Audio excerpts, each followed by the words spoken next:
شاہد خاقان عباسی پھٹ چکے ہیں اور کسی اور کے خلاف نہیں بلکہ مریم نواز شریف کے خلاف۔ ٹرکی نے فوری طور پہ آج کافی لوگوں کی گرفتاری کے آرڈرز دے دیے ہیں زلزلے کے بعد۔ کرپشن اور انکمپٹنس یہ دونوں جب مل جاتے ہیں تو وہ ہماری سول ایویشن جو ہے وہ اس کی میراث کو ہوتی ہے۔ کیوں ان کی وجہ سے پلین کریشز ہوئے، کیوں ATR کا جو پلین کریش ہوا تھا جس میں جنید جمشید بھی تھے۔ السلام علیکم، آپ دیکھ رہے ہیں مبشر لقمان یوٹیوب چینل۔ میرا نام مبشر لقمان ہے۔ اتوار کا دن ہے، 12 تاریخ ہے آج، فروری کا مہینہ ہے، اور پاکستان میں اتوار ہو یا ہفتہ ہو وہ کبھی آرام سے تو گزرتا نہیں ہے۔ ہمیشہ کوئی بڑی بڑی خبر جو ہے وہ ویکنڈ پہ بھی آتی رہتی ہے۔ آج بھی ایسا ہی ہے، آج بھی کچھ بڑی بڑی خبریں ہیں۔ آپ کو پتہ چل گیا ہوگا شاہد خاقان عباسی اب فائنلی پھٹ چکے ہیں۔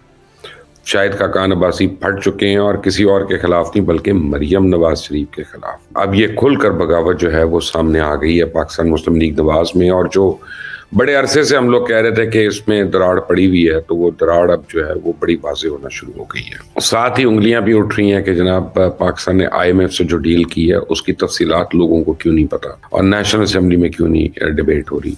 تو پاکستان میں تو ہمیشہ ایسا ہوتا رہا ہے، پہلی دفعہ تو نہیں ہوا۔ وہ کیا آپ دیکھیں نا کہ ہمیں سی پیک پاکستان کی تاریخ کا سب سے بڑا پروجیکٹ، اس کی تفصیل نہیں پتا۔ چائنا کے ساتھ جو فری ٹریڈ ہمارا ہوا تھا ہمیں اس کی تفصیل نہیں پتا۔ ہمیں کافی چیزوں کی تفصیل نہیں پتا۔ ہمیں بس یہ پتا ہے کہ آج صبح ہم نے اٹھ کر مہنگائی سے، لوڈ شیڈنگ سے، ان چیزوں سے کیسے مقابلہ کرنا ہے، اور کل ہم نے اپنی نوکریوں کو کیسے قائم رکھنا ہے۔ معصوم قوم ہے، ہم روزمرہ کے جھنجھٹ میں پھنسے ہوئے ہیں۔ ترکی سے بڑی لرزہ خیز خبریں آ رہی ہیں، سیریا سے خبر کوئی نہیں آ رہی ہے، کیونکہ سیریا جو ہے وہ آپ کو پتہ ہے ٹوٹل بلیک آؤٹ ہے۔ امریکن اس کے اوپر سینکشنز لگی ہوئی ہیں، اور اس وجہ سے ہر ملک ڈرتا ہے سوائے ایران کے یا رشیا کے یا وہ ممالک جو امریکہ کے سامنے کھڑے ہیں، سیریا اپنی امداد بھی بھیجنے سے اور وہاں کی کوریج بھی کرنے سے۔ لیکن بہت کچھ ڈیولپمنٹس ہو رہی ہیں۔ آپ نے اگر ابھی تک اس چینل کو سبسکرائب نہیں کیا تو آپ پلیز کر لیں، بیل آئیکن کو پریس کر لیں تاکہ میں مزید اپڈیٹس آپ تک خود بخود پہنچتی رہیں گی۔ سب سے پہلے تو یہ ہے کہ شاہد خاقان عباسی پھٹ گئے۔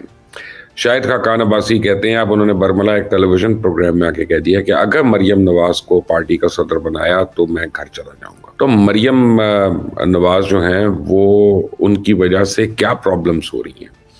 مریم نواز شریف کی وجہ سے بہت پرابلمز ہو رہی ہیں۔ شروع میں آپ دیکھیں کہ لوگ کافی چپ تھے PMLN کے اندر، کیونکہ نواز شریف یہاں پہ نہیں تھے، اور مریم نواز جو ہیں وہ ایک گیپ فل کر رہی تھی، بالکل جیسے پہلی باری نواز شریف صاحب ایگزائل میں گئے تھے تو بیگم کلثوم نواز جو تھیں وہ اس گیپ کو فل کر رہی تھیں، اور وہ ریلیز کر رہی تھیں، پبلک ریلیز کر رہی تھیں، اور لوگوں کو انگیج کر کے رکھ رہی تھیں۔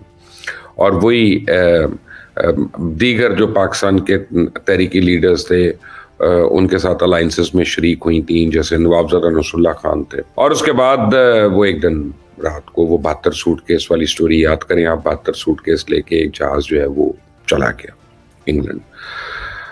اب پیچھے جو تھے خواجہ سعد رفیق اور ان کے ساتھ احسن اقبال، پتہ نہیں کہاں کافی ان کے لوگ تھے جو گرفتار ہو گئے، اور جنہوں نے بڑا ریزسٹ کیا ان لوگوں نے، PMLN کے لوگوں نے۔ ان کو جنرل مشرف کی طرف سے بڑی آفرز تھیں کہ بھئی تم میاں نواز شریف کو چھوڑ دو، کاف لیگ میں آ جاؤ تو تمہیں وزارت بھی ملے گی، یہ بھی ملے گا، لیکن یہ لوگ جیلوں میں رہے۔ جاوید ہاشمی صاحب، انہوں نے سب سے زیادہ جیل کاٹی اس وقت، اور یہ نہیں گئے نواز شریف صاحب کو چھوڑ کے۔ اب دوبارہ ایک ایسا مسئلہ آ گیا ہے کہ نواز شریف صاحب باہر ہیں، اور لوگوں کو یہ لگتا ہے کہ عمر کے اس حصے میں ہیں، اور ان کی شاید بیماری بھی اس لیول کی ہے کہ ان کو اجازت نہیں دے گی فلی ایکٹیو پالیٹکس میں رہنے کے لیے۔ تو وہ رہبر کے طور پہ، رہنما کے طور پہ، قائد کے طور پہ تو ٹھیک ہے، لیکن ایک ڈے ٹو ڈے بیسس پہ ہوتا ہے نا کہ آپ پارٹی کو لیڈ کر رہے ہوتے ہیں، وہ نہیں ہے۔ تو اب میاں نواز شریف نے جو دوسری یا تیسری باری مریم نواز کو اکھاڑے میں اتارا ہے، تو اس کا مطلب یہ ہے کہ آہستہ آہستہ لوگ ایکسیپٹ کریں کہ یہی میاں نواز شریف کی ریپلیسمنٹ ہے، اور اس سے پاکستان مسلم لیگ نواز میں ایک بہت بڑا شگاف پڑ گیا۔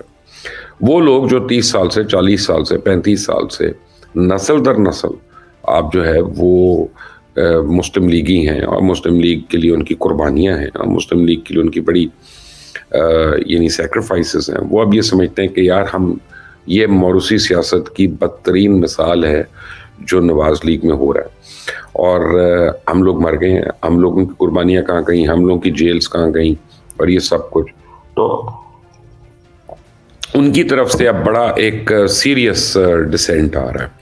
اچھا اس میں شاہد خاقان اکیلے نہیں ہیں. شاہد خاقان کی امپورٹنس یہ ہے کہ وہ پاکستان کے وزیر اعظم رہ چکے ہیں. نون لیگ کی نمائندگی پہ وہ پاکستان کے وزیر اعظم رہ چکے ہیں اور کافی اچھا ان کا ٹینیور تھا 1 سال کا جو انہوں نے ٹینیور گزارا ایز پرائم منسٹر.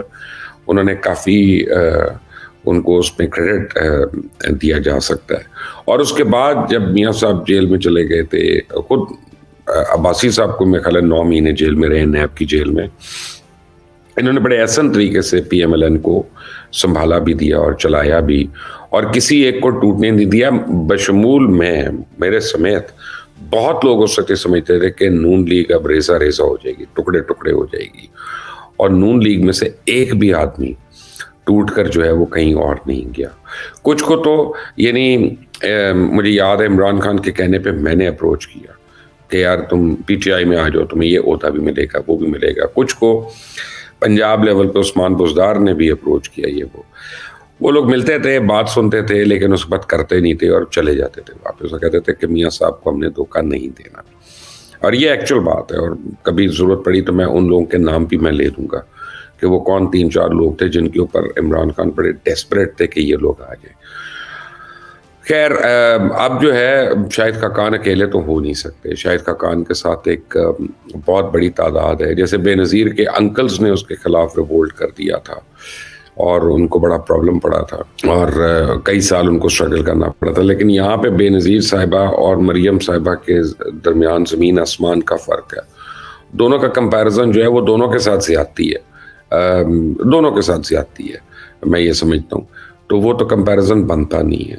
تو اب یہ نون لیگ الیکشن سے پہلے اس طرح کی لڑائیاں جو ہیں وہ کس حد تک افورڈ کر سکتی ہے, اور اس کا کیا آگے اسکرین پلے بننے والا ہے.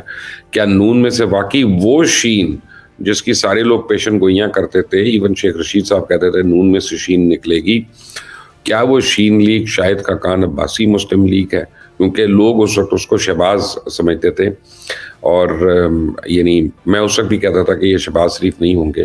بہرحال اب وہ جو ہے کافی تک پکڑ گئی ہے کہ صرف پی ایم ایل این کے اندر سے لوگ نہیں نکلیں گے. پاکستان پیپلز پارٹی میں سے بھی کچھ لوگ نکلنے کو تیار ہیں, جیسے وہ مصطفیٰ صاحب ہیں, اور بھی ان کے ساتھ کچھ لوگ ہیں. وہ بھی سمجھتے ہیں کہ پیپلز پارٹی بھی موروثی سیاست کا شکار ہے. اس طرح پاکستان تحریک انصاف سے بھی لوگ نکلنے کو تیار ہیں, ان کو پلیٹ فارم نہیں مل رہا کوئی.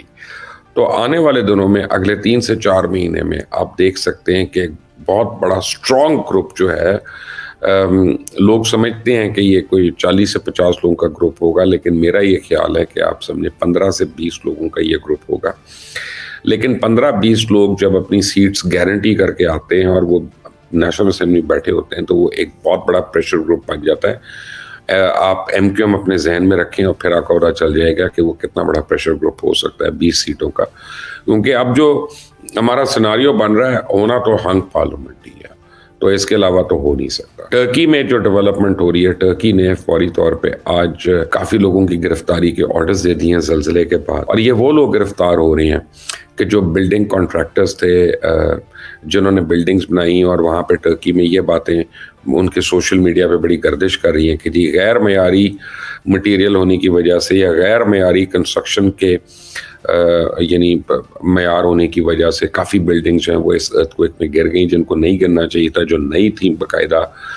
تو اب ان کو اریسٹ کرنے کے لیے وارنٹس نکل چکے ہیں تاکہ ان لوگوں کو پکڑا جائے جن کی وجہ سے اتنی اموات ہوئی. اموات کلائم کر رہی ہیں ٹرکی میں بھی اور سیریا میں بھی, اور بہت زیادہ تعداد میں کلائم کر رہی ہیں. یہ جو انیشل ہمارا ایسٹیمیٹ تھا, بڑا خوفناک ایسٹیمیٹ ہے کہ تقریباً 40,000 کے قریب اموات ہو سکتی ہیں. لگتا ہے یہی ہے کہ خدا نخواستہ وہ پریڈکشن صحیح ہے. 1999 میں جب ٹرکی میں زلزلہ آیا تھا وہ بھی اتنی تقریباً اس وقت کیجولٹیز ہوئی تھیں ساری کچھ. لیکن ایک اور امپورٹنٹ ڈیولپمنٹ جو ہے وہ یہ ہے کہ ڈی جی سول ایویشن جو ہیں ان کے خلاف بھرپور قسم کا مواد آ گیا, اور ان کے اپنے امپلائیز جو ہیں وہ ان کے سامنے آ گئے, ان کی کرپشن کے سامنے. اچھا سول ایویشن میں کرپشن جو ہے وہ نئی چیز نہیں ہے, پہلی دفعہ نہیں ہوئی ہے.